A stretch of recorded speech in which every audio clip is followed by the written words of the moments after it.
at John Curtis, nobody gets cut. There's a lot of that in Coach JT's approach to teaching kids to not only to play the game, but to respect the game. For him, football is kind of a metaphor for life.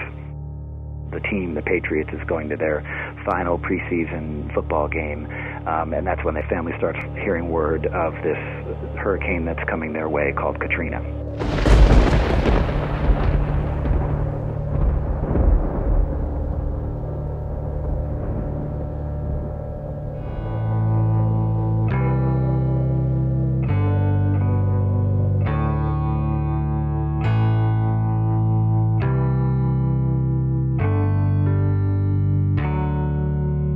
The lessons that Coach JT has shared with these kids became exactly the kinds of lessons they needed to latch on to get through the storm. They all come together in a much closer way than they had ever been before.